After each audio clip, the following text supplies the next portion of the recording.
be last to skate.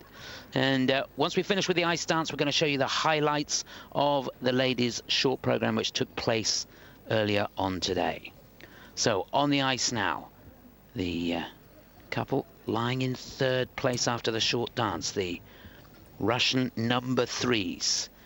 This is Ekaterina Riazanova and Ilya Tkachenko.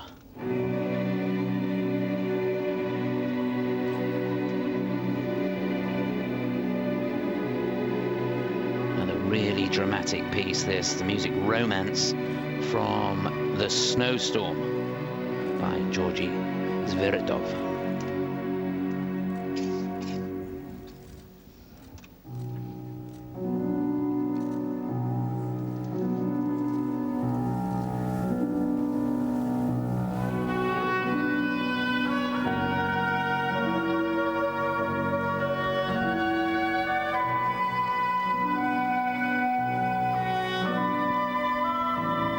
Super phasing into the spin, change of position, seamless, and capturing the feel of the music. They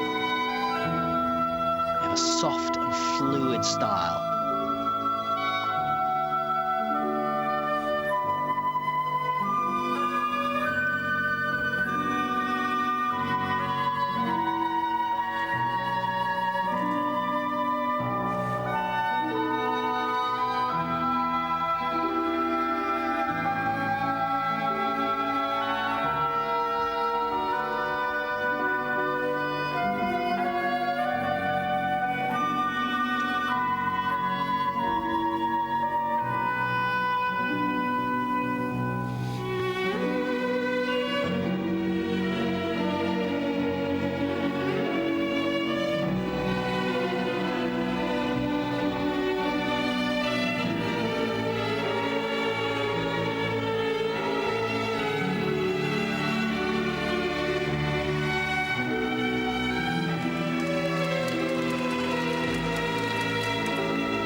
Well, for me, a risky choice of music. These two, they didn't make it into the Grand Prix finals this year. Finished fourth in the Rostelecom Cup in Moscow, fifth in Skate Canada. And for me, I'm not sure they've done enough to stay where they are. It'll be interesting to see what happens here. Remember, these two third after the short dance. They're a tough team. You know, you were talking about accidents earlier, Nikki. A couple of weeks before Russian nationals this year in December, she had a fall. She was concussed. She had concussion, broke her nose, came back 2 weeks later and competed at Russian nationals, finished in 3rd place. So she's a real fighter. They're a gutsy team, but I'm not sure whether that's going to cut it. I think sometimes when you're going to practice the new lifts, the girls should be wearing crash helmets that the cyclists wear. They might get in the way a bit, but at least, you know, major injuries can be avoided. Loved a lot of that. Loved the expression at the start. I love the way he's presenting to her, but Ilya's expression, it stayed a little bit constant. So after the first half of the routine, the intensity of that expression, I just wondered if it could have been loosened up a bit and then re-engaged. Here's the twizzles. Not quite 100% on the first, but second, lovely with the arms flowing through it and moving and popping out at the end. Great. Good twist and jump into the lift. That lift at the end where he is balancing against her foot, again, quite difficult, and it's clever, but also I think it looks a little bit dangerous. So the dancer's trying to innovate, always watching what everybody else does and trying to do something difficult and different. I'm not sure it completely works for me. And again, the foot to the head gets you a higher mark. And they did a very clever flick out of this, but some of the lifts didn't develop. Here's that last position. Clever and dangerous, but it doesn't work for me because it looks like he could be hurting her. If he got his foot back onto her boot, which would be more difficult to do, then it would work for me. So it's a balancing point as to how you develop these lifts and these movements. And we saw with Natalie and Fabian, you can also get into positions with your partner that you probably wouldn't normally get into in a dance if you're not careful as well. Point taken. Well, there's 4 teams breathing down their neck on 59 points, and that's not great. 90.88 is a new season's best for them, but